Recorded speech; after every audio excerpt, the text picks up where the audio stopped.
पंजाब चुनाव में बीजेपी का धुआंधार प्रचार करने पहुंचे अमित शाह ने स्वर्ण मंदिर में टेका मत्था। शाह ने जीत के लिए की अरदास। पंजाब में लगातार कांग्रेस का धुआंधार प्रचार जारी। महासचिव प्रियंका गांधी ने मोहाली जिले के डेरा बस्सी में रोड शो किया।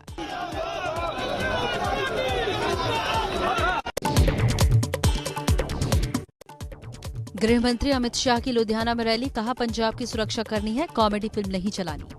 अरे भाई, कोई कॉमेडी फिल्म नहीं चलानी है, देश चलाना है।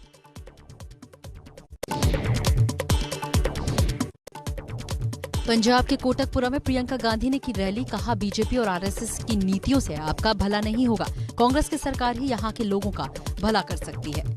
सुबह से शाम तक, सुबह होने तक आपके लिए काम करते रहते हैं। उनको एक मौका दीजिए, आपके हित के लिए एक सरकार बनाने का एक मौका दीजिए, पंजाब को फिर से मजबूत बनाने का।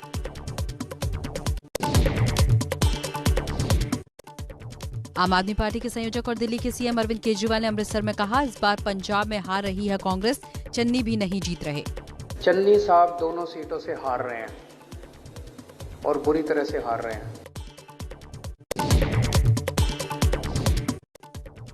पटियाला में गठबंधन के साथ ही कैप्टन के समर्थन में शाह का प्रचार। बोले, बीजेपी की सरकार बनी तो पंजाब के हर जिले में नारकोटिक सेल बनाई जाएगी। कि अगर एनडीए की सरकार बनती है तो हर जिले पर नारकोटिक्स कंट्रोल सेल बनाएंगे।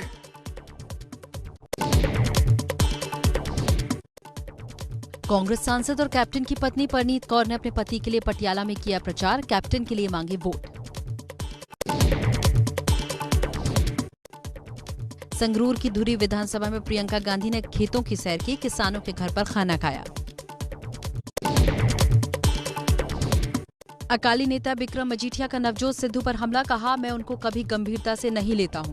मेरे इसलिए तो वो एक लाफ्टर चैनल का एक प्रोडक्ट है और मैं उनको एक जोकर के रूप में ही देखता हूं, जो आधी दुनिया देखती। एनआरआई कम्युनिटी के बीच दिखे पंजाब कांग्रेस अध्यक्ष नवजोत सिद्धू। कहा, पंजाब के लोगों की जिंदगी बदलने के लिए सत्ता लानी है तो सिद्धू है। ये ਤੁਹਾਨੂੰ पता लग जाएगा, ये हौली हौली ਤੁਹਾਨੂੰ सारा कुछ हो गया। मेरा काम प्रयास करना है। अमृतसर में केंद्रीय राज्य मंत्री वीके सिंह ने किया प्रचार। हल्का उत्तरी से बीजेपी उम्मीदवार सुखविंदर पीटू के लिए मांगे वोट। अब की बार बीजेपी अपने आप अकेले लड़ रही है और मुझे लगता है कि इससे माहौल और बढ़िया बनेगा। अमृतसर में कुंवर विजय प्रताप सिंह के लिए प्रचार करने पहुंचे केजरीवाल। बिहार की गोपालगंज के रहने वाले आईपीएस कुंवर प्रताप सिंह बीआरएस लेकर चुनाव मैदान में उतरे हैं। अमृतसर नॉर्थ सीट से पार्टी प्रत्याशी हैं। पंजाब में आम आदमी पार्टी के सीएम उम्मीदवार भगवंत मान ने किया रोड शो। शायराना अंदाज में मांगे वोट।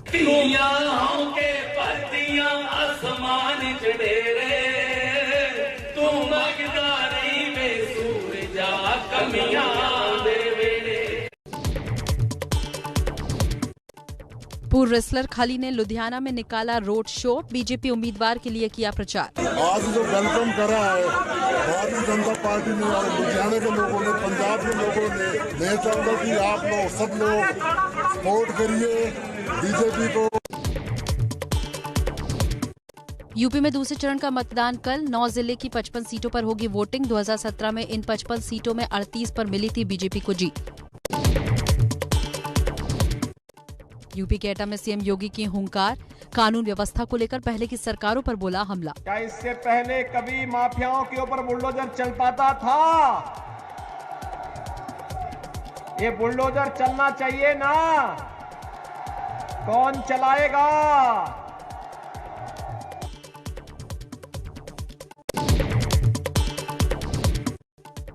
अखिलेश यादव ने हाथरस की रैली में किया प्रचार। किसानों के लिए मुफ्त बिजली का वादा फिर दोहराया।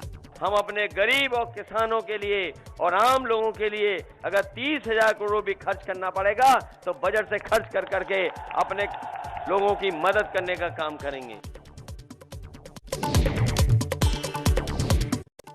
अखिलेश यादव का पीएम मोदी पर पलटवार, कहा पहले चरण में ही साफ हो गया है कि यूपी से बीजेपी का सफाया हो रहा है। भारतीय जनता पार्टी के पहले चरण से ही हवा खराब हुई है। ये आगे वाले चरण में भारतीय जनता पार्टी के लोगों की और हवा खराब होने वाली है। अखिलेश की राह पर मायावती, सत्ता में आने पर पेंशन बहाल करेंगी। बीएसपी की सरकार बनने पर फिर पुरानी पेंशन व्यवस्था को ही लागू किया जाएगा।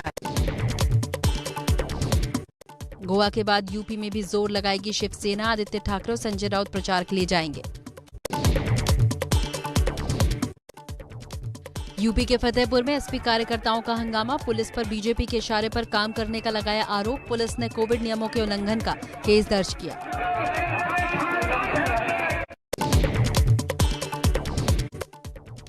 फर्रुखाबाद में योगी की हुंकार, बोले हमारे एक हाथ में विकास और दूसरे हाथ में बुलडोजर है। हमारी सरकार एक हाथ पे विकास की छड़ी लेकर के चलती है, दूसरे हाथ पे बुलडोजर का लेबर भी संचालित करती है। बाहुबली विधायक धनंजय सिंह का एसपी पर हमला, बोले अगर जौनपुर की राजनीति में ना होते तो जौनपुर की हालत आजमगढ़ से भी बुरी बना देती एसपी। अराजकता का बाद जो आजमगढ़ की स्थिति अगर हम नहीं रही होती जौनपुर की राजनीति में, तो आजमगढ़ से बदतर स्थिति जौनपुर की बना देते लोग। उत्तराखंड में वोटिंग से पहले सीएम धामी ने किया जीत का दावा, कहा हमारी टक्कर में कोई नहीं है। विपक्ष की कोई टक्कर हमसे नहीं है, विपक्षी लोग आपस में ही टकरा रहे हैं, अपने अंतरकलह में, अपनी पार्टी के अंदर ही उनकी टक्कर चल रही है।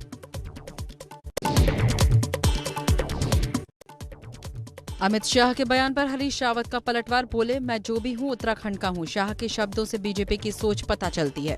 बोलूंगा तो उत्तराखंड के लिए, भौंकूंगा उनकी नजर में तो उत्तराखंड के लिए, मगर याद रखिए यदि उत्तराखंड के हितों को चोट पहुंचेगी तो मैं भौंकने के साथ थोड़ा काटूंगा।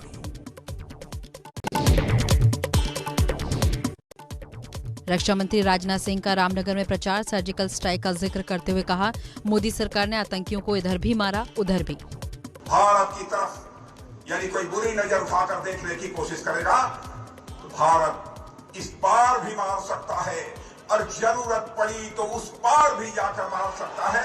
यह भारत की ताकत है।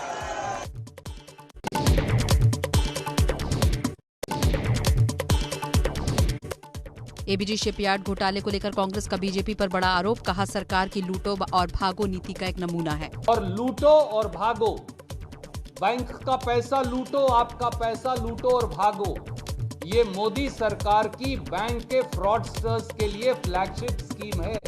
सीबीआई ने गुजरात की एबीजी शिपयार्ड और उसके निदेशकों के खिलाफ एफआईआर दर्ज की। एसबीआई की शिकायत पर सीबीआई ने 8 लोगों के खिलाफ दर्ज किया केस। बैंक घोटाले में फंसी एपीजी शिपयार्ड के एक डायरेक्टर मुथुस्वामी के घर पर सीबीआई का छापा, सीबीआई ने कई दस्तावेज किए जब्त। यूपी चुनाव में हिजाब पर जारी है हंगामा, सीएम योगी ने ट्वीट कर कहा गजवाए हिंद का सपना ना देखें, भारत शरीयत से नहीं संविधान से चलेगा। कर्नाटक सरकार का ऐलान, कल से खुलेंगे 10वीं तक के स्कूल, हिजाब विवाद के कारण राज्य में स्कूल कॉलेज बंद हैं। केरल के कोझिकोड में मुस्लिम महिलाओं ने निकाला हिजाब पर बैन के खिलाफ मार्च।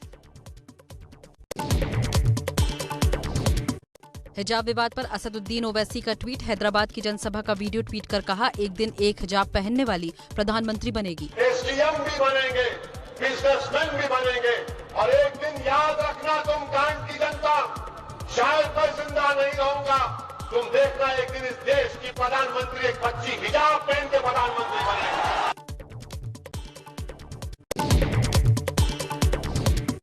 ओवैसी के बयान पर बीजेपी का पलटवार, यूपी बीजेपी के प्रवक्ता राकेश त्रिपाठी ने कहा कि ओवैसी किसी मुगालते में ना रहें। वो जहां एक तरफ मुस्लिम महिलाओं को लगातार पर्दे में रखना चाहते हैं, ये उनकी दकियानूसी, संकीर्ण और कट्टरपंथी सोच है, लेकिन अब मुस्लिम लड़कियां और महिलाएं आगे बढ़ रही हैं, स्वावलंबी हो रही हैं।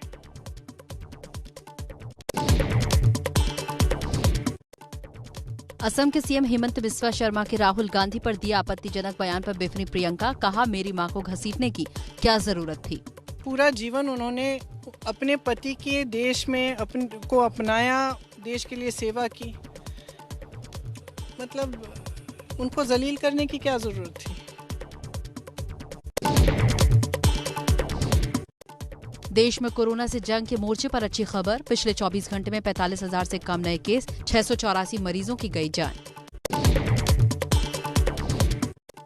यूपी में कोरोना के केस कम होने के बाद कम किया गया रात के कर्फ्यू का टाइम। पहले रात 10 बजे से लगने वाला कर्फ्यू अब 11 बजे से किया गया।